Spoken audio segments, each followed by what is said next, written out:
Il dit des mensonges. Oh, il m'a mis la main à la gorge puis il me tenait l'oreille. L'ambiance était tendue et chargée d'émotions hier au 16e étage du Palais de justice de Montréal où se tient le procès civil contre Gilbert Rozon. Aujourd'hui, le climat est beaucoup plus serein. Des constables spéciaux ont même été déployés vendredi en raison des débordements. Je prends mon souffle. Dès son arrivée au palais de justice ce matin, Gilbert Rozon est revenu sur l'incident survenu la veille. Il affirme que le conjoint de l'une des plaignantes l'aurait agressé physiquement et menacé de mort. Pourquoi vous avez porté plainte? J'ai fait ce que j'avais à faire comme devoir de citoyen. Merci, bonne journée.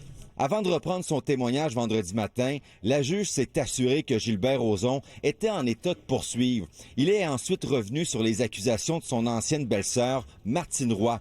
Elle affirme que Rozon aurait tenté de l'embrasser sans son consentement en 1993, puis l'aurait agressé sexuellement en 1995. Monsieur Rozon, vous avez admis un baiser en 1993, mais vous niez l'agression en 95. 100%, c'est totalement faux. D'ailleurs, ça a été... C'est sorti au moment, curieusement, du recours collectif. C'est très étonnant. Hein? Devant le tribunal, Gilbert Rozon a reconnu avoir échangé un baiser avec Martine Roy en 1993 dans une chambre d'hôtel à Québec. Il dit avoir regretté ce geste. Selon lui, il s'agissait d'un moment pour mieux la connaître.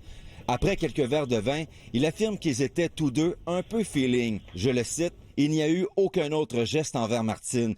J'ai juste senti qu'elle voulait se donner. C'était tentant, mais j'ai résisté. » À propos de Mme Snyder, tout est faux. J'ai dit, ah oui, c'est faux. C'est archi faux. Gilbert Rozon a également réagi au témoignage de l'animatrice Julie Snyder qui l'accuse d'agression sexuelle.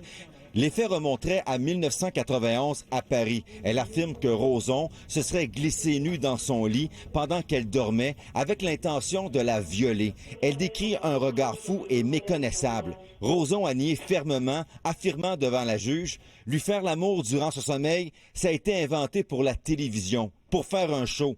Je me tenais loin d'elle. Elle me rendait inconfortable. Je n'ai jamais pensé avoir une aventure avec elle. Je l'ai toujours connue avec des personnes importantes. Jamais je n'ai pensé à lui faire des avances. Jamais. J'ai dit ce que j'avais à dire. Gilbert Rozon fera face dès la semaine prochaine à l'avocat des demanderesses pour son contre-interrogatoire. Je vous rappelle qu'il est poursuivi par 9 femmes qui l'accusent de les avoir agressées sexuellement au fil des ans. Kevin Crank-Desmarais, TVA Nouvelles, Montréal.